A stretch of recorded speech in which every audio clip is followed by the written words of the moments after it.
नमस्कार दोस्तों। आज के इस वीडियो में हम लोग जानने वाले हैं सेमेस्टर 6 हिस्ट्री कोर पेपर 14 का जो है दूसरा महत्वपूर्ण प्रश्न।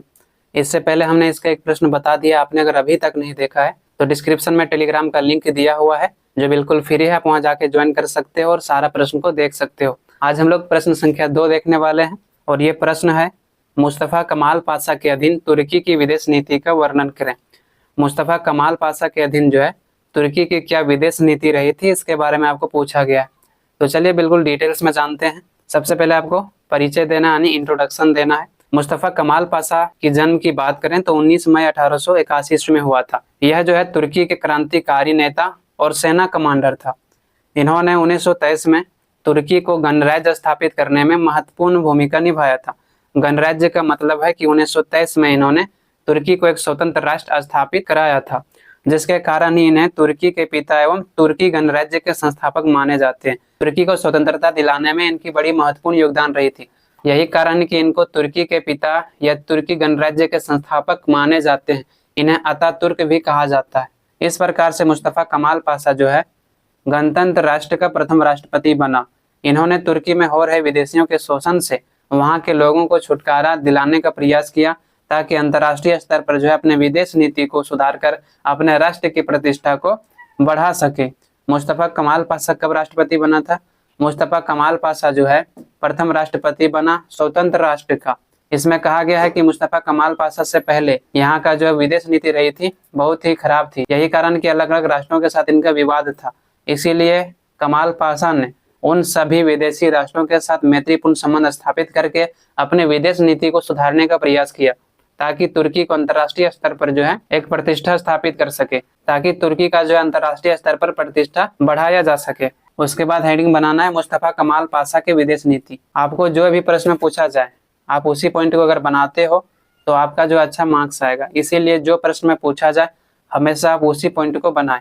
हम लोगों को पूछा गया मुस्तफ़ा कमाल पाशा की विदेश नीति, इसीलिए हमने यहाँ पर पहला हेडिंग बनाया है मुस्तफ़ा कमाल पाशा की विदेश नीति। 29 अक्टूबर 1923 को तुर्की में एक गणराज्य की स्थापना हुई, जिसका प्रथम राष्ट्रपति कौन बना था? तो मुस्तफ़ा कमाल पाशा बना था, जिन्होंने तुर्की को स्वतंत्र राष्ट्र स्थापित करने में महत्वपूर्ण योगदान दिया था। इस समय तुर्की अनेक बाहरी समस्याओं से घिरा हुआ था, जिसका प्रमुख कारण क्या था? तो इनका विदेश नीति था। मुस्तफ़ा कमाल पाशा जो है अपनी विदेश नीति को सुधार कर तुर्की को एक ऐसा राष्ट्र बनाना चाहता था जिससे अंतर्राष्ट्रीय स्तर पर जो है तुर्की का सम्मान बढ़ाया जा सके, तुर्की का जो है प्रतिष्ठा बढ़ाया जा सके। इसके लिए मुस्तफ़ा कमाल पाशा ने क्या किया? तो इसके लिए मुस्तफ़ा कमाल पाशा ने अपने सभी विरोधी राष्ट्रों से संधि करके उनके साथ जो है मित्रता का संबंध स्थापित कर लिया, यानी उनसे दोस्ती कर लिया अपने विदेश नीति को सुधारने के लिए। विदेश नीति को सुधारने के पीछे उद्देश्य क्या था? तो उद्देश्य था अंतर्राष्ट्रीय स्तर पर तुर्की के महत्व को बढ़ाना। इस प्रकार से कमाल पाशा ने अपनी विदेश नीति के आधार पर जो है तुर्की में अनेक सुधार किया और बाहरी समस्याओं का भी समाधान किया। जो पहले अन्य राष्ट्रों के साथ इनका विवाद था, उन विवादों का जो है इन्होंने निपटारा कराया और उनके साथ जो है मैत्रीपूर्ण संबंध स्थापित किया। तो इस प्रकार से इन्होंने बाहरी समस्याओं का समाधान करने का प्रयास किया। कमाल पाशा ने अपनी विदेश नीति को सुधार कर तुर्की को अंतर्राष्ट्रीय स्तर पर सम्मान व प्रतिष्ठा को बढ़ाया।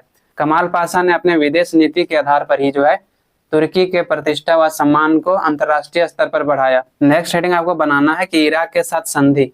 कमाल पाशा ने सबसे पहले इराक के मोसुल क्षेत्रीय विवाद को सुलझाने का प्रयास किया। कमाल पाशा ने जो है सबसे पहले इराक में एक जगह स्थित मोसुल, वहां पर एक क्षेत्रीय विवाद था, तो उसको सुलझाने का प्रयास किया। मोसुल की समस्या को सुलझाने के लिए तुर्की ने रूस और ब्रिटेन के साथ संधि कर ली।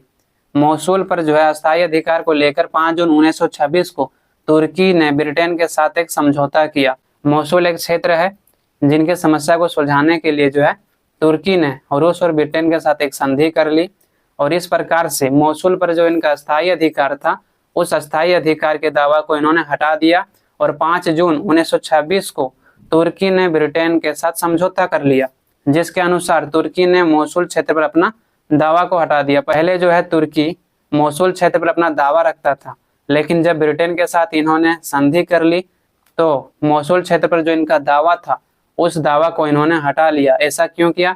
ताकि ब्रिटेन के साथ जो है यह मैत्रीपूर्ण संबंध बना सके। इस प्रकार से ब्रिटेन और तुर्की के बीच जो समस्या था वह समाधान हो गया।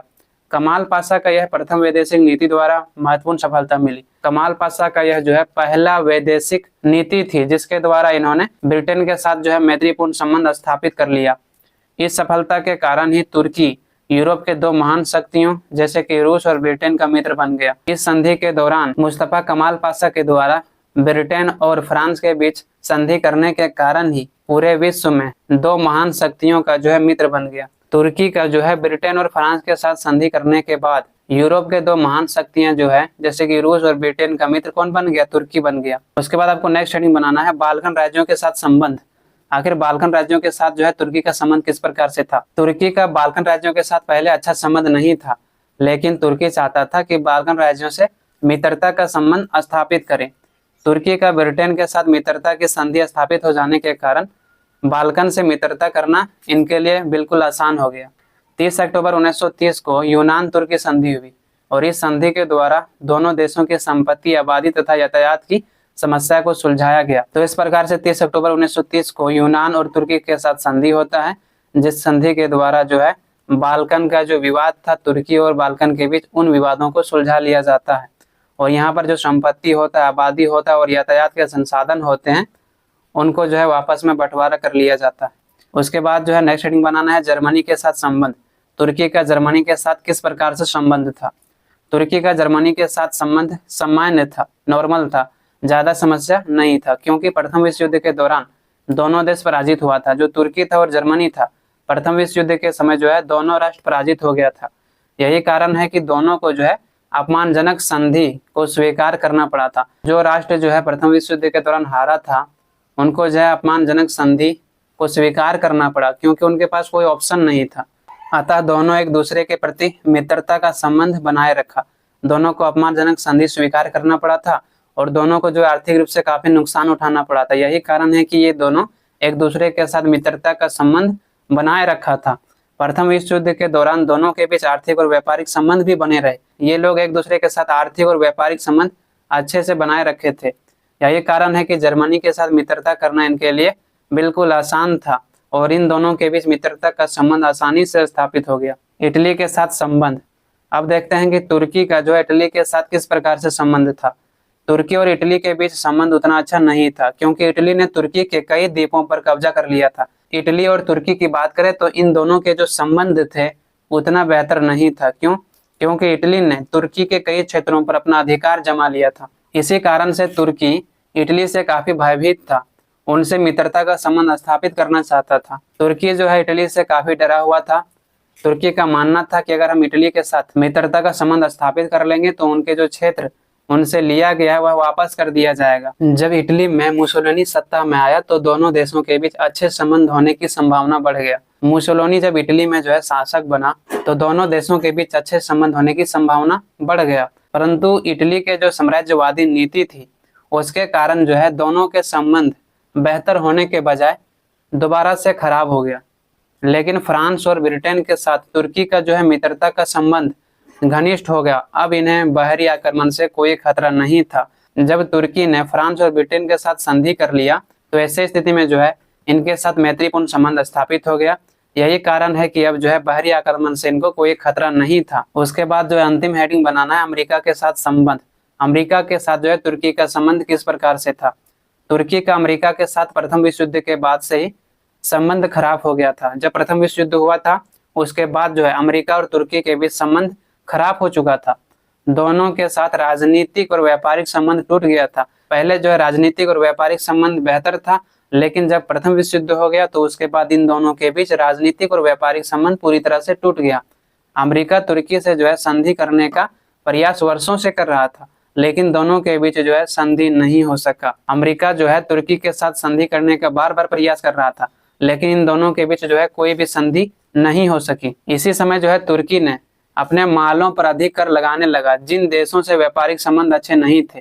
अंततः 1924 में अमेरिका को तुर्की के साथ संधि करनी पड़ी। इस संधि के बाद जो है दोनों के संबंध मैत्रीपूर्ण हो गया। उसके बाद आपको जो है निष्कर्ष लिखना है। तुर्की में कमाल पाशा ने अपने विदेश नीति से अपने राष्ट्र के प्रतिष्ठा और सम्मान को बढ़ाया। जिन देशों के साथ तुर्की का संबंध अच्छा नहीं था उनके साथ संधि करके मैत्रीपूर्ण संबंध स्थापित किया। तो इस प्रकार से मुस्तफा कमाल पाशा ने अपनी विदेश नीति के द्वारा अपने राष्ट्र के प्रतिष्ठा और सम्मान को बढ़ाया। जिन देशों के साथ तुर्की का जो है संबंध बिल्कुल बेहतर नहीं था, उनके साथ जो है संधि करके मैत्रीपूर्ण संबंध को स्थापित किया और इस प्रकार से जो है अंतरराष्ट्रीय स्तर पर तुर्की के प्रतिष्ठा और सम्मान को बढ़ाया। उसके बाद हम लोग 5 मोस्ट MCQ को देख लेते हैं। पहला है मुस्तफा कमाल पाशा का जन्म कब हुआ था? तो 19 मई 1881 में इसका जन्म हुआ था। दूसरा है कि तुर्की कब एक गणराज्य बना यानी स्वतंत्र राष्ट्र बना? तो 24 जुलाई 1923 को तुर्की एक गणराज्य बना। तीसरा है मुस्तफा कमाल पाशा तुर्की का राष्ट्रपति कब बना? तो मुस्तफा कमाल पाशा जो है 29 अक्टूबर 1923 को जो है तुर्की का पहला राष्ट्रपति बना जो स्वतंत्र राष्ट्रपति था। चौथा है आधुनिक तुर्की का निर्माता किसे कहा जाता है? तो मुस्तफा कमाल पाशा को ही जो है आधुनिक तुर्की का निर्माता कहा जाता है, जिन्हें अतातुर्क भी कहा जाता है। उसके बाद है मुस्तफा कमाल पाशा का मृत्यु कब हुआ था? तो मुस्तफा कमाल पाशा का जो मृत्यु हुआ था वो 10 नवंबर 1938 में हुआ था। इस प्रकार से यहाँ पर समाप्त होता है। आई होप आप सभी को समझ में आया होगा। आपको इस वीडियो से थोड़ी सी भी सहायता मिली हो तो आप एक लाइक और सब्सक्राइब करके जो है हमारा हौसला को बढ़ा सकते हो दोस्तों, क्योंकि आपके एक लाइक और सब्सक्राइब से मुझे नेक्स्ट वीडियो बनाने के लिए बहुत मोटिवेशन मिलता है। तो आज के लिए इतना ही। आप लोगों से बहुत जल्द मिलते हैं नेक्स्ट वीडियो में। आप अगर PDF नोट्स को लेना चाहते हो तो डिस्क्रिप्शन में लिंक दिया हुआ है, वहां पर जाके PDF नोट्स को ले सकते हो। धन्यवाद।